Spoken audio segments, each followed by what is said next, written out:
What do you do when you want a very specific type of media to exist, but it doesn't yet exist? Well, the answer is obviously make it yourself. Hi there, my name is Lou. I'm an indie animator and artist, and I'm going to talk today about my Trans Night film. Specifically from the lore side of things, because it seems to be the most asked question. What is this series about? What is Moonlit about? Who is Louis and Luca? What is going on? Now, before I get into this, I must be upfront and say that the world isn't fully developed and complete just yet. Many aspects of it are still in the development and concept stage, and I will continue to keep developing them further. This video is basically going to go over the vague amounts of things that have been said and sort of clarify the things that are fairly firm within the story. Moonlit in itself is both a film and a project concept. The film itself was funded on Kickstarter this year and follows the story of a pair of trans knights going to hunt mages. Now, the film in itself isn't necessarily canon, but it presents a sort of concept for what the world would be like, what the characters feel like, and what the vibe is generally. It's basically semi-canon, like it's fairly accurate to the lore, but it also doesn't quite fit in timeline-wise. That's the main issue I've had with the film. Some things just don't quite line up, and still, I'm going to proceed with it, and it's going to come out next year. It's meant to efficiently present a concept and kind of give the vibes. That is the main goal of the film. Moonlit's story is generally focused around the character Louis Lunacore, the son of Lord Bellas Lunacore. He is a half-elf who was conceived out of an affair. Louis was someone who grew up incredibly isolated. He took on much more human features than elven features and stood out horrifically within his very isolated elf kingdom. He's someone who struggles a lot with the environment he grew up with and tries his best to please people, and it just feels like he never really can. He never really found his people. Except for his one childhood friend, Luca. Luca is from a different kingdom, and is also the son of one of Louis' father's friends. Unlike Louis, he's not a noble, but the son of a warrior instead. He grew up with a fairly fun childhood, lots of siblings. It was a little bit rough, but it was comfortable in most places, aside from suffering with werewolf ailments. Something that should be clarified is combinations of things like dragons, werewolves, elves is not uncommon within the world of Moonlit. It's not really a sort of unique thing to have a parent from that kind of background. Humans in themselves are valued in a different sense. They are considered the species of the most potential because they are the most determined. Humans don't have the protections of magic nor the hubris that comes with it, though that's not to say they're devoid of their own pride. Humans are resourceful due to their short lives in relation to the other species, and often end up being the greatest wizards if they choose that path of life. All this to say, Luca is a child of a werewolf human and a dragon. Luca is someone who does not care what other people think about him, and fully intends to serve Louis as best as he can. Louis was someone who showed him great kindness, and he feels he owes it to him, whilst Louis would strongly disagree with this notion. The two were close for many years before Louis went on some private quests with his family, and then they reunited much later to serve a further goal. I will not elaborate too far on this as I don't want to spoil too much, but I do want to give a taste of what the other party members are like. The other three party members aren't within the Moonlit film at the moment because of its short length and story, though one day I really do hope to explore them as they are fun characters in themselves. Cassius, Caleb and Amanda met separately before joining the rest of the party. One could argue that they started the party in some sense. Cassius and Caleb were together for a very long time, as the two are brothers.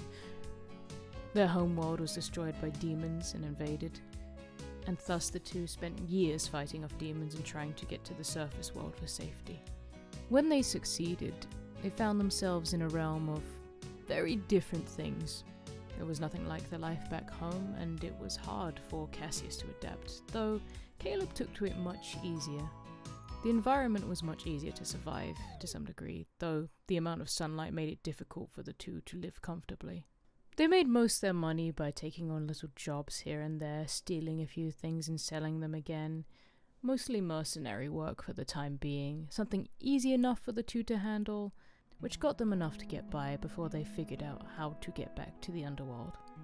Cassius wanted to be a revolutionary and fight back the demons to save his home, and Caleb wanted to stay in the overworld.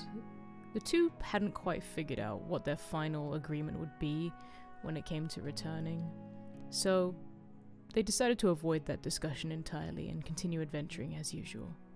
And one day they were tasked with stealing from a wizard tower. Unfortunately, the person they ended up stealing from happened to be very, very good at magic, though that prowess, directed in the wrong place, resulted in her expulsion. Amanda was a princess who wanted to prove to her family that she could be a capable wizard. She loved magic and learnt it in the many years she spent in the tower, and opted to go to a wizard school to yet another tower. During a scuffle with the brothers, she used a spell that ended up destroying half of the tower. She forced the brothers into a deal to help her prove that she was a capable wizard and get back into the school. And thus the trio went on their way, before eventually uniting with Luca and Louis. And that is essentially the Moonlit Party. Louis, who leads and would rather help other people with their issues than his own. Luca, the childhood friend who will do anything to help Louis. Caleb, the bard who is fun and free and wishes to explore the beauty around him. Cassius, the revolutionary who wants to return home and save his people. And Amanda, the wizard who wishes to prove herself. I really would like to make a series about them, but I'll have to see how that goes once the film is completed. In the meantime, I'm just sort of making lore TikToks here and there. I've always wanted to see a world that is high fantasy, that includes very casual trans representation, or at least characters that are queer as like a main central focus. And very fortunately, these things are starting to exist and pop up more, which makes me incredibly happy.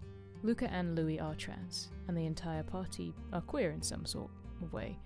I think it is important to their stories, but I also think that it doesn't detract from them as characters either. It is just a part of them and who they are. It is very important that we have good trans representation within these times, and I don't know how successfully I'll complete that task, but it is something I truly aspire to do. Attitudes towards trans people have been harsh, to say the very least, and I think media is powerful enough in that it can change perspectives and perhaps offer new ideas that might be more friendly towards trans people. More than ever, it feels like the kind of time to not just make things, but to make things that are meaningful. It is the right time to make art that says something, to make art that is important to you. I am incredibly grateful for the amount of support and love that Moonlit has gotten. It is the first time I've had a project that got this much attention in many, many years. And it just, I think, goes to show that there is a demand for things like trans characters and more fantasy. I can only hope that that attention increases as time goes on. I genuinely don't know what the future of my projects are, things like Moonlit, Lovers in Crime, and Pride's Misfits. All I can say is that I want to keep making art and keep creating things. Moonlit is still fairly early in its development. I'm still working on the early stages of animation, though it's getting complete, and that's really fun. I estimate that Moonlit will be out in the summer of next year, or at least by that point, and I do hope it's received with as much love as it's already been shown. If you would like to support me in this film, you can donate to my Ko-fi or commission me on VGen or just on the internet, wherever you'd like. I also have an Etsy store with more Moonlit things, and hopefully I'll end up making more Moonlit videos in future. If you are interested in that, please comment below and feel free to ask whatever questions you'd like. I'll try my best to answer them. Thank you so much for watching, and make sure to like and subscribe and do all that usual boring stuff. See you soon!